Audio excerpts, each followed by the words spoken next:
want you to turn with me to the book of 1 Samuel, chapter 17. This is the story of David and Goliath. This is a story that you all are familiar with.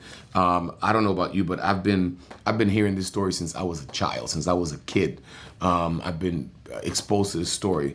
And a lot of times when we look at the story of David and Goliath in 1 Samuel chapter 17, you and I, we have a tendency to always kind of see the story as, you know, the big guy versus the small guy, the underdog versus the favored one, or the one who's the favorite one, who's determined to win. A lot of sports team uses this analogy when they're going to play. Like, there's a team that's really heavily favored, and there's a small team or a team that's not so good, and they go, well, this is the story of David and Goliath, David versus Goliath. But I want to look at this story from a different perspective. A lot of us look at what David accomplished, but truth of the matter is, we never take a look to see what it took to get him there. A lot of times we look at the final product, but we don't look at the process. And if you look deeper into the details of the story, you will discover that David had to have this thing that I'm talking about, which is focus. Okay, David had to have focus from the time he got to the battlefield to the time he walked off of the battlefield. Okay, he had to be focused from the time he left his dad's house, which was a mission to go and bring food to his brothers and to feed the army.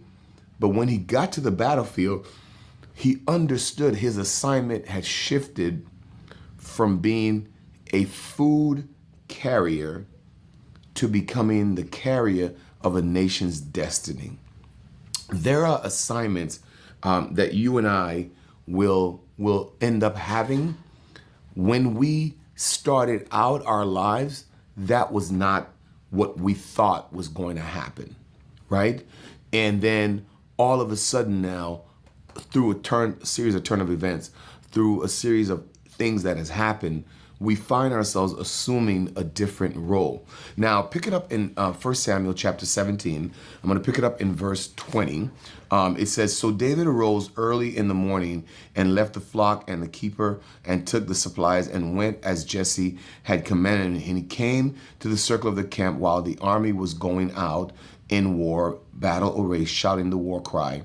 Israel and the Philistines drew up in battle array against army. Then David left his baggage in the care of the baggage keeper and ran to the battlefield and entered in order to greet his brothers. As he was talking with them, behold, the champion, the Philistine from Gath, named Goliath, was coming up from the army of the Philistines, and he spoke these same words, and David heard them. When all the men of Israel saw the man, they fled from him and were greatly afraid. The men of Israel said, 'Have you seen this man who is coming up? Surely he is coming up to defy Israel.'" I'm in verse 25. "And it will be that the king will enrich the man who kills him with great riches, and will give him his daughter and make his father's house free in Israel." Verse 26. "Then David spoke to the men who were standing by him, saying, 'What will be done for the man who kills this Philistine and takes away the reproach from Israel? For who is this uncircumcised Philistine that he should taunt the armies of the living God?'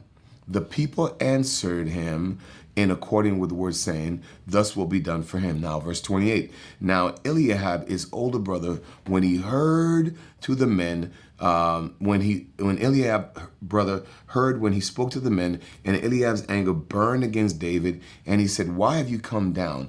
And with whom have you left those sheep in the wilderness? I know your insolence and the wickedness of your heart, for you have come down in order to see the battle.' But David said, 'What have I done now? Was it not just a question?'" All right, I'm going to stop right here. So the story of David and Goliath, when you read the story, I want you to see beyond just what David did. I want you to see how David got there.